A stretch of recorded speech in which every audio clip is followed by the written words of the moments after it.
محترم عبداللہ صاحب السلام علیکم. ہم آپ کے ممنون ہیں کہ آپ نے ہماری ویب سائٹ ahlsunnah.net پر یاد فرمائے. آپ کے 3 سوال ہمیں موصول ہوئے، جواب حاضر.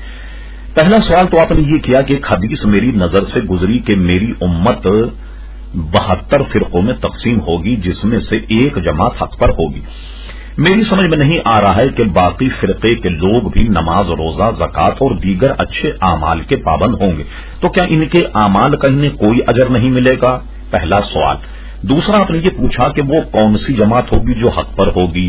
تیسرا سوال آپ نے یہ پوچھا کہ قرآن شریف میں ارشاد ہے کہ اللہ کی رسی کو مضبوطی سے تھام لو اور تفرقے میں نہ پڑو، اس کا کیا مطلب ہے؟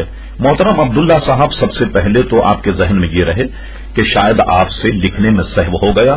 یہ حدیث شریف ترمذی شریف میں موجود ہے کہ نبی کریم صلی اللہ علیہ وسلم نے ارشاد فرمایا کہ میری امت 73 فرقوں میں بٹ جائے.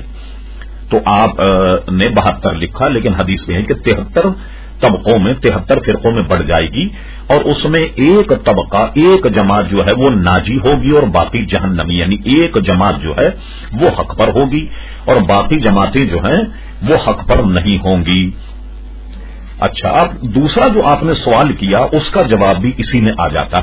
اسی وقت صحابہ کرام علیہم رضوان نے حضور سے پوچھا کہ یا رسول اللہ صلی اللہ علیہ وسلم، وہ کون سی جماعت ہوگی جو جماعت حق کا کہلائے؟ حضور نے اسی حدیث میں جو ترمذی شریف میں موجود اس کا جواب خود عطا فرمایا، اور آپ نے ارشاد فرمایا وہ جو میری اور میرے صحابہ کی سنت پر عمل کرے. تو معلوم ہوا کہ وہ جماعت جو حضور علیہ الصلوۃ والسلام کی سنت اور صحابہ کرام علیہم الرضوان کی سنت پر عمل کرے، وہ جماعت حق پر ہوگی، اور باقی لوگ جو 72 فرقے ہیں ان سب کو حضور علیہ السلام نے جہنمی اور ان کو باطل قرار دیا. یہ بات جب آپ نے سمجھ لی تو اس کے بعد میں اب آپ آئیے کہ آپ نے ایک سوال اس میں یہ کیا جس کو ہم ضمناً لیتے، وہ یہ کہ وہ اچھے اعمال کے پابند ہوں گے، تو کیا ان کے اعمال انہیں کوئی اجر نہیں ملے گا؟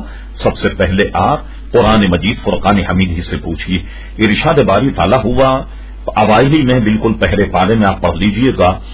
فرمایا وَمِنَ النَّاسِ مَن يَقُولُ آمَنَّا بِاللَّهِ وَبِالْيَوْمِ الْآخِرِ وَمَا هُم بِمُؤْمِنِينَ.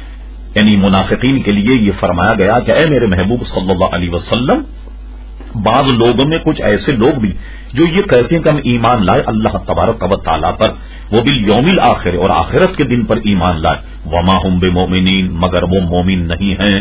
تو معلوم ہوا کہ منافقین کا ایک ایسا طبقہ جو حضور کے زمانے میں تھا، وہ نماز بھی پڑھتا تھا، روزہ بھی رکھتا تھا، اور اسی طریقے سے وہ تمام شاگر اسلام جو ہیں ان کو بجا لاتا، لیکن قرآن مجید فرقان حمید نے وما ہم بمؤمنین قرار دیا کہ وہ ہرگز مومن نہیں ہیں.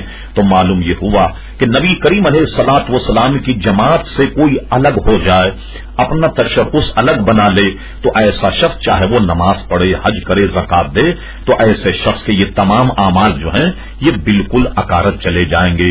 مثال کے طور پر آپ کو سمجھانے کے لیے میں اور آسان جواب دیتا ہوں.